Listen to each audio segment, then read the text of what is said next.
But actually చెప్పింది ఏంటంటే point ఇంతకు ముందు చెప్పిన వాటిలో కూడా మేము ఏపీ తెలంగాణ కూడా ఒక డీటెయిల్ సర్వే చేస్తున్నామండి. ఇప్పుడు కంటిన్యూస్గా చేస్తున్నాం. బట్ ఇదేంటంటే హర్యానా ఎలక్షన్స్ అయిన తర్వాత సెపరేట్ తెలంగాణ ఒక ప్రెస్ మీట్ పెట్టి ఎక్కడెక్కడ ఏం పాయింట్స్ మీద చేసాం, ఎంతమందిని అడిగాం, ఏ వేటి మీద వ్యతిరేకంగా ఉన్నారు అని చెప్తామని ప్లాన్ చేస్తున్నాం.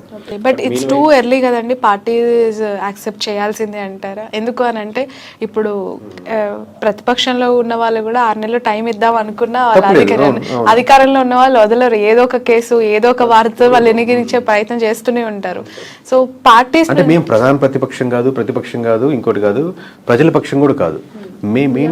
మేమేంటంటే ఎవరు ఏమనుకుంటున్నారు, ఎలా అనుకుంటున్నారో చెప్తుంటాం. ఏదైనా మీరు తీసుకుంటారా, యాక్సెప్ట్ చేస్తారా, లేదా ఇప్పుడు ఫస్ట్ టైం మేము వైఎస్ఆర్సీపీ గెలుస్తుంది అన్నప్పుడు అబ్బాయి వీళ్ళు వైఎస్ఆర్సీపీ కోవట్ అన్నారు, టీడీపీ గెలుస్తున్నప్పుడు టీడీపీ కోవట్ అన్నారు, ఇప్పుడు కాంగ్రెస్ గెలుస్తున్నప్పుడు రాహుల్ గాంధీ కొనేసారు. సో ఆల్ ది లేదా పాజిటివ్గా చెప్పే కామెంట్స్ ఉంటాయి, మంచి అభిమానించే వాళ్ళు ఉన్నారు, అన్న మీకోసం ఏదైనా చేస్తామని ఉంటారు. వీటి పర్స్పెక్టివ్ ప్రభావం మన మీద పడకుండా మనం న్యూట్రల్గా ఎక్కడెక్కడ స్టాండ్ ఉందని ఇంకొక 3 నెలలు అయితే చెప్తే బాగుంటుంది కదా అంటారు. మనం ఇప్పుడు ఎలా ఉంది అని చెప్పుకుంటూ వెళ్తున్నాం. either you take or not, that's your decision. Right, coming to Hyderabad అండి, హైదరాబాద్ అంటే ఇప్పుడు అందరికి హైడ్రా గుర్తొస్తుంది. తెలంగాణ గవర్నమెంట్ తీసుకున్న ఈ ఇంప్లిమెంటేషన్ ఎస్పెషలీ మీకు లైక్ ఇప్పుడు టీమ్ ఆల్రెడీ ఉండొచ్చు, ఒక కైండ్ ఆఫ్ అనాలిసిస్ లేదంటే ఒక అక్కడ ఏం జరుగుతుంది అనేది మీకు వచ్చి ఉంటుంది ఫీడ్బ్యాక్. ఏం చెప్తారు? హైడ్రా కరెక్టే అంటారా? కరెక్ట్ రాగానే ఒక ఎస్ ఆర్ నో స్టేట్మెంట్ మీద పాస్ చేయలేమండి దీని మీద. ఎందుకంటే హైడ్రా పైన ఎలా ఉంది ఓవరాల్ గా చెప్పగలుగుతాను. ఎందుకంటే ఫస్ట్ టైం రేవంత్ రెడ్డి గారు సీఎం మీద డిస్కషన్ ఏదైనా వచ్చిందంటే దానికి ముందు వరకు ఏ డిస్కషన్ లేదు, ఎన్ని పథకాలు వచ్చినా కానీ దాని మీద ఓన్లీ హైడ్రా ఒకటే తన ఇమేజ్ని ఒక డబుల్ చేయగలిగింది పార్టీ పర్స్పెక్టివ్లో. At the same time negativity ఏంటంటే ప్రజలు హ్యూజ్గా డిస్కస్ చేసుకునేది ఓకే మా ఇల్లు కొట్టేస్తున్నారు యాక్సెప్టెడ్, బట్ ఆ ఇల్లుకి పర్మిషన్ ఇచ్చిన 10 మంది యొక్క లిస్ట్ని వాళ్ళు సస్పెండ్ చేస్తారా చేయరా. ఇంకోటి రోడ్డు వెడల్పు చేస్తున్నారు అనుకోండి, రోడ్డుకి అటు ఇటు ఒక 10 షాపులు ఇటు 10 షాపులు అనుకోండి, రోడ్డు వెడల్పు చేస్తున్నప్పుడు ఆ 10 షాపుల వాళ్ళు ఇబ్బంది పడతారు. కానీ మీరు వెళ్ళి ట్రావెల్ చేసిన రోడ్డు చాలా బాగుంది, చాలా మంచి పని చేస్తున్నారు అనుకుంటారు. వీళ్ళ పర్స్పెక్టివ్ వేరు, వాళ్ళ పర్స్పెక్టివ్ వేరు. అలాగే పెద్ద పెద్ద భవనాలు కూల్చేస్తున్నా, పెద్ద పెద్ద కాలేజీలు కూల్చేయాలి, అలాంటివి చేయాలి అని గట్టిగా అంటున్నారు.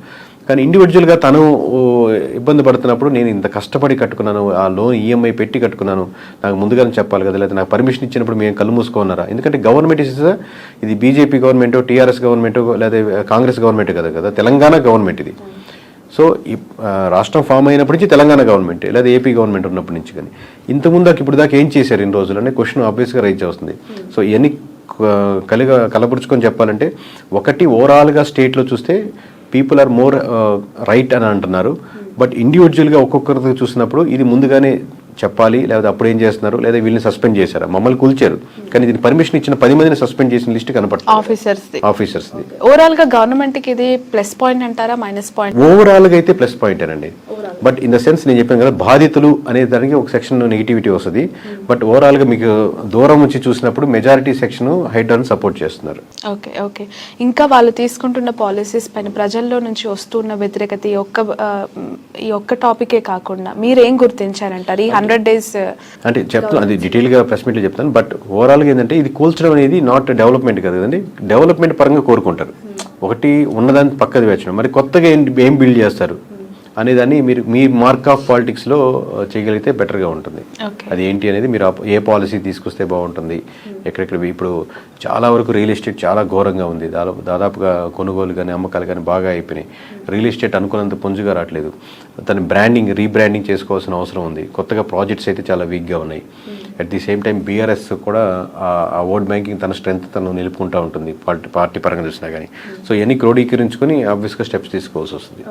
ఈ మధ్య కాలంలో కాంగ్రెస్ లోకి భారీ వలసలు ఉండబోతున్నాయని చెప్పి మనం బాగా వార్తలు విన్నామండి. ఇక్కడ ఏం జరుగుతుంది, బీఆర్ఎస్ ఖాళీ అయిపోతుందా, జీరో అవుతుందా అనే స్టేజ్ వరకు ఆలోచనలోకి ప్రజలు వచ్చేసిన క్రమంలో అరికపూడి గాంధీ గారి ఇష్యూ మీరు చూసే ఉంటారు, పాడి కౌశిక్ గారు చేసిన ఆ తర్వాత అవన్నీ కూడా ఆగిపోయినట్టు అనిపిస్తుంది. నిజంగానే అంటే బీఆర్ఎస్ ఫ్యూచర్ ఎలా ఉండొచ్చు అంటారు? ఇప్పుడు మీకు ఎప్పుడు కూడా లాంగ్ టర్మ్ గా లోకల్ ఉన్న పార్టీకి ఆ స్టేట్ లో ఉన్న పార్టీకి ఎప్పటికీ అడ్వాంటేజ్ ఉంది. బట్ మీరు నిలబడగలగాలి. ఇప్పుడు సాపా తీసుకున్నాను ఉత్తరప్రదేశ్లో సమాజ్వాదీ పార్టీ ఉందో కొంచెం ఒక కమ్యూనిటీకి బాగా సపోర్ట్గా ఉంటుంది అనుకున్నప్పటికీ కూడా లాంగ్ టర్మ్ చూస్తే అసలు ఇంపాసిబుల్ అనే కేసు కానించి పాసిబుల్గా వైపు వచ్చారు కదా. సో ఇక్కడ చూసుకుంటే మీకు ఏపీలో టీడీపీ ఉంది, జనసేన ఉంది, వైఎస్ఆర్సీపీ ఉంది, ఇవన్నీ స్టేట్కి సంబంధించిన పార్టీలు, లోకల్ పార్టీలు. బట్ ఇక్కడ తెలంగాణ చూస్తే ఒకే ఒక పార్టీ ఉంది, ఆప్షన్ లేదు, బీఆర్ఎస్ ఒకటే ఉంది, అంటే అంత ఫోర్స్గా ఉండేవి. జనసేన రీసెంట్ టైమ్స్లో ఫామ్ అయింది, కానీ బీఆర్ఎస్ టీడీపీ గురించి మనం ప్రాంతీయ పార్టీలుగా ఎమర్జ్ అయ్యి అట్లా సస్టైనిటీ అనేది ఓవరాల్ అంటే తెలంగాణలో ఓన్లీ బీఆర్ఎస్ తప్పితే ఇంకో ఆప్షన్ లేదు కదా. సో ఈ రోజు కాబట్టి లాంగ్ రన్ ఉంటుంది.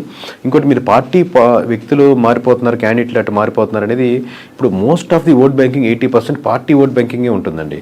ఇప్పుడు ఈజీగా మొన్న మనకు గెలిచిన 160 పైన నియోజకవర్గాల్లో దాంట్లో ఎవరు పెట్టినా గెలిచిన నియోజకవర్గాలు ఒక 50-60 ఉంటాయి, క్యాండిడేట్ సంబంధం లేకుండా. ఎందుకంటే ఆ పార్టీ ఓట్ బ్యాంకింగ్ టర్న్ అవుతున్నప్పుడు ఎవరైనా గెలుస్తారు. సో అలా ఉన్నప్పుడు క్యాండిడేట్ మారినంత మాత్రం పార్టీ వీక్ అవుద్ది, కొద్దిగా అవుద్ది, కానీ but majority party vote banking still ఉంటుంది. దాని ఇంపాక్ట్ చూసుకోవాల్సిన అవసరం లేదు. మన ఓట్ బ్యాంకింగ్ ఏంటి, ఇంకా బెటర్గా ఏం చేస్తే బాగుంటుంది. నా క్వశ్చన్ అది, బెటర్మెంట్ కోసం బయటికి వస్తే కేసీఆర్ గారు బాగుండు, ఇంకా యాక్టివిటీ పెంచితే బాగుండు, హైడ్రా బాధితులు పెరిగిపోతున్నారు, అనుకున్నంత స్థాయిలో ప్రతిపక్షం ఇక్కడ రెస్పాండ్ అవ్వట్లేదు అనే వాళ్ళకి, అంటే ఐ మీన్ కేసీఆర్ గారు కనిపించట్లేదు, కవిత గారు రిలీజ్ అయిన బయటికి, ఈ కైండ్ ఆఫ్ ఒక మాటలు వినిపిస్తుంది. ఇప్పుడు మనం ఆబ్వియస్లీ యాక్సెప్టెడ్ ఫ్యాక్ట్ ఏంటంటే కేసీఆర్ గారు మామూలుగా ఆయన వయసు రీత్యానో లేకపోతే వృద్ధాప్య రీత్యానో లేకపోతే ఉన్న హెల్త్ ఇష్యూస్ పరంగా ఆబ్వియస్గా అన్ని నియోజకవర్గాలు ఫస్ట్ తిరిగేసి అక్కడ ఇంతకుముందు పెట్టినట్టు తెలంగాణ ఉద్యమం చేసినట్టు చేయలేరు. So obviously you have to take a decision, who is the next leader అని తీసుకొని కేటీఆర్ గారు లేకపోతే ఇంకోటి ఆ ముందు ఫ్రంట్ ఎండ్లో ఉంచుకొని వాళ్ళు ఆ వెగరస్గా చేసే పనులు గట్టిగా పీపుల్ మేము ఉన్నాము, ఇది మా తెలంగాణ, మా పార్టీ ఉంటాము, బీఆర్ఎస్ ఉంటుంది అనేది గట్టిగా నిలబడగలగాలి. అదైతే కొంచెం లాగింగ్లోనే ఉంది. ఓకే సార్, ఇంతకుముందు మీరు అన్నట్టు బీజేపీ ఎప్పుడు ఒక సిద్ధాంత ధోరణి, లైక్ ఒక సిద్ధాంత పార్టీ, ఆర్ఎస్ఎస్ భావజాలం అంటారు, లేదంటే సనాతన ధర్మం అంటారు, హిందుత్వ అంటారు, ఇలాంటి ఎజెండాస్ అన్ని బోర్ కొట్టేసాయి ప్రజలకి, ఇంకా లైవ్ లో ఉన్నాయి? లేదు, అట్లా ఉంటుందండి. ఆ ఓట్ బ్యాంకింగ్ ఎప్పుడు ఉంటుంది. బట్ మీకు గెలవాలంటే కావాల్సిన vote bank curve vote banking కదా. ఓన్లీ మనకంటూ ఒక ఓట్ బ్యాంకింగ్ పడింది కదా అనుకునే సరిపోదు కదా. అప్పుడు కరువు ఓట్ బ్యాంకింగ్ ఎందుకు వచ్చింది? కాంగ్రెస్ నుంచి షిఫ్ట్ అయినటువంటి ఓట్ బ్యాంకింగ్ బీజేపీ వైపు చూసింది. కోర్ ఓట్ బ్యాంకింగ్ ఇప్పుడు ఉంటుంది, రేపు ఉంటుంది, రేపు పొద్దున పర్సెంట్ తగ్గొచ్చు, కానీ అది ఎప్పటికే ఉంటుంది. బట్ కరువు మీరు గెలవాలంటే మీరు మోస్ట్ ఆఫ్ ది థింగ్స్ దీని మీదే కాన్సన్ట్రేట్ చేస్తే అవతల వైపు వెళ్తారు. మీరు డెవలప్మెంట్ వైపు, మేము వచ్చాక స్కూల్స్, హాస్పిటల్స్, లేదా ట్యాక్స్ పరంగా, లేదా అన్ఎంప్లాయ్మెంట్ పరంగా, లేకపోతే ఇచ్చే బెనిఫిట్స్ పరంగా, లేదా బ్యాంక్ లోన్స్ పరంగా, లేదా ఉమెన్ ఎంపవర్మెంట్, ఈ విధంగా జరిగాయంటే మీరు పక్కా కాంగ్రెస్ అయినా కానీ నేను బీజేపీ గవర్నమెంట్లో నేను ఈ కంపెనీ పెట్టుకొని నేను ఈ బెనిఫిట్ పొందాను, నేను ఇలా లాభపడ్డాను, మా కుటుంబం ముందుకెళ్ళిందని ఫీల్ అయితే మీరు ఆబ్వియస్లీ బీజేపీ షిఫ్ట్ అవుతారు. మీరు సనాతన ధర్మం కోర్ బేసిక్ మీద వెళ్తున్నారంటే అది దాటేసి వచ్చారు కదా, మీరు ఇంకా అక్కడే ఉండిపోకూడదు. ఇందాక మధ్యలో చెప్పినట్టు స్టార్టింగ్లో కులం, మతం, ప్రాంతం, విద్వేషం ఏదైనా కానీ వీటి బేస్తో వచ్చినప్పుడు ఇనిషియల్గా ఉపయోగపడుతుంది, కానీ దాని బేస్ మీద లాంగ్ రన్ ఉండదు. Coming to AP, Andhra Pradesh result ఒకసారి గుర్తొస్తే అందులో కేకే గారు ఖచ్చితంగా గుర్తొస్తారు ప్రతి ఒక్కరికి మైండ్లో. ఎందుకంటే that figure announce by you, అది చాలా సెన్సేషన్ అయింది. మొన్న 2024కి సంబంధించి నేను మాట్లాడుతుంది. ఎలా ఉందండి 100 రోజుల పరిపాలన? కూటమి ప్రభుత్వం కంప్లీట్ చేసుకుంది. మీరు ధీమాగా చెప్పారు, వస్తుంది ఈ గవర్నమెంట్, కూటమి గవర్నమెంట్ ఫామ్ చేస్తుంది అని చెప్పారు.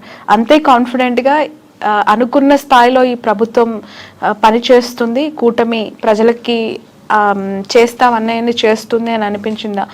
మీ అజంప్షన్, అంటే మీ అనాలిసిస్ ఏంటి? ఇంత చెప్పినట్టు హర్యానా ఎలక్షన్స్ అయిపోయిన వెంటనే మళ్ళీ ఇంకోసారి రివైవ్ చేసుకొని ఇప్పుడు ఆల్రెడీ ఉన్న డేటాని ఇంకొంచెం ఎక్స్ట్రా యాడ్ చేసుకుని, ఎందుకంటే మేము ఏం చెప్తున్నా కానీ లక్షలాది మంది అలా కాన్షియస్గా చూస్తున్నారు. సో మేము ఏం చెప్తున్నా నెంబర్స్ పరంగా చాలా కాన్షియస్గా చెప్పాల్సిన స్టేట్ ఏపీ. మిగతా కూడా అలాగే చెప్తుంటాం, బట్ ఇంకా మోర్ కాన్షియస్ ఎమోషనల్ కనెక్షన్ ఉంటుంది కాబట్టి. బట్ మేము చెప్పింది ఏంటంటే ఇప్పుడు అదే నేను రిపీట్ చేస్తున్నాను, సోషల్ మీడియాలో మీకు ఆబ్వియస్లీ ప్రతి పార్టీకి ఒక హైప్ క్రియేట్ చేయాలని వర్క్ చేసేవాళ్ళు అంటారు. అది ఇప్పుడు ఆ మార్క్తో పోలిస్తే అంత మార్కు రియాలిటీలో లేదు. ఆబ్వియస్లీ గ్రౌండ్ రియాలిటీలో అదే ఎక్స్పెక్టేషన్స్ లేవు. అది రకరకాల ఆస్పెక్ట్స్, ఎవరెవరు నెగిటివిటీగా ఉన్నారు, ఎవరెవరు కోపంగా ఉన్నారు అనేది. ఒకటి ఏంటి, 100 డేసే కదా, ఇంకా చూడాలి కదా, ఇంకొక 100 డేస్ చూడాలి కదా. ఆబ్వియస్లీ 100 డేస్ కదా, 360 డేస్ అయినా మేము తక్కువ అంటే తక్కువ అని చెప్తాం, పెరుగుతుంటే పెరుగుతుందని చెప్తాం. ఇర్రెస్పెక్ట్ ఆఫ్ వాళ్ళు ఏమనుకుంటున్నారో మేము చెప్పం కదా, ప్రజలు ఏమనుకుంటున్నారో క్రోడీకరించుకొని చెప్తాం ఓవరాల్గా. దట్ డజంట్ మీన్ దట్ వీళ్ళంతా వైఎస్ఆర్సీపీకి ఈరోజు 100 రోజుల తర్వాత షిఫ్ట్ అవుతున్నారు కాదు కదా.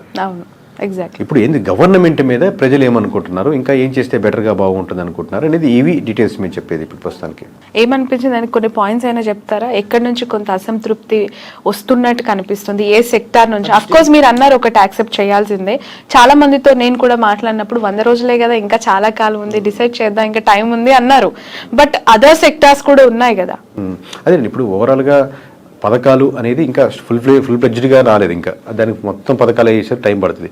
చూద్దాండి, మొత్తం పథకాలు వచ్చేదాకా టైం పడుతుంది అనుకుని ఒక థాట్ ప్రాసెస్లో అతను ఉంటుంది. తను అనుకుని ఇంకా రాలేదని అనుకుంటాడు. లేదు, పథకాలన్నీ వచ్చాక తనకు కావాలనుకున్నటువంటి డెవలప్మెంట్ స్కూల్స్ కానీ ఇంకోటి కానీ ఇంకా నాకు ఇంకా ముందుకు రాలేదు కదా, లేకపోతే నా రోడ్డు ఇంకా కాలేదు కదా, ఇంకా దీనికి ఆర్డర్ వచ్చిందా రాలేదు, ఇంకా ఇన్ని రోజులు ఏంటి. ఇప్పుడు ఆబ్వియస్గా గవర్నమెంట్ ఫామ్ అవ్వగానే ఇది రోడ్డు ఫామ్ అయిపోద్ది అని ఎక్స్పెక్ట్ చేస్తూ ఉంటాడు. లేదా గవర్నమెంట్ ఫామ్ అవ్వగానే నాకు ఇష్యూస్ పోలీస్ స్టేషన్స్లో రికవర్ అవుతాయి, నా కేసెస్ త్వరితగతిన రిజాల్వ్ అవుతాయి అనుకుంటాడు. సో ఆ పరంగా ఇంకా వెళ్ళినప్పుడు కొంచెం అసంతృప్తి స్టార్ట్ అవుద్ది. మీరు వెంటనే ఏది ఇష్యూస్ ఐడెంటిఫై చేసి రిజాల్వ్ చేయగలిగితే ముందుకెళ్తారు. పర్లేదులే. అలాగే కార్యకర్తలు ఎవరైతే గెలిపించారో దగ్గరుండి ఎమ్మెల్యేలు కానీ లేకపోతే మొత్తం గవర్నమెంట్ గెలిపించారు, నేను ఆబ్వియస్గా ప్రతి ఒక్కరు నేను ఒక బెనిఫిట్ ఎక్స్పెక్ట్ చేసి అంత మీరు అనుకున్న చూడండి దాకా కోర్ గ్రూప్ ఒకటి ఉంటారని. ఆ కోర్ గ్రూప్ ఏంటి, స్వతహాగా సపోర్ట్ చేసేవాళ్ళు ఉంటారు. ప్లస్ తనకు కూడా ఒక బెనిఫిట్ ఎక్స్పెక్ట్ చేస్తాడు. నేను ఇన్ని రోజుల పని ఉంటుంది ఏదో ఎక్స్పెక్ట్ చేస్తాడు. అది రైట్ ఆర్ రాంగ్ గా పక్కన పెడితే అడ్మినిస్ట్రేషన్ పరంగా సో వాళ్ళు కొంచెం గ్యాప్ లో ఉన్నారు. మరి వాళ్ళని ఎలా పార్టీ ఫుల్ఫిల్ చేస్తుందా లేదా గవర్నమెంట్ పరంగా ఫుల్ఫిల్ చేస్తారా అనేది వేరే డిసిషన్. గవర్నమెంట్ పరంగా ఫుల్ఫిల్ చేయడానికి రైట్ లేదు, ఎందుకంటే they are not part of the government కదా. పార్టీ పరంగా ఎలా వాళ్ళకి పదవుల రూపేనా లేకపోతే వాళ్ళకి వర్క్స్ రూపేనా ఇస్తారా అనేది వేరే విషయం. సో ఎన్ని క్రోడీకరించి చెప్తున్న మాట ఏంటంటే ఆన్ గ్రౌండ్ రియాలిటీలో మటుకు కంపారిటివ్లీ మీకు సోషల్ మీడియాలో చూపించినంత అయితే అద్భుతంగా తృప్తిగా ఉన్నట్టుగా కనపడట్లేదు.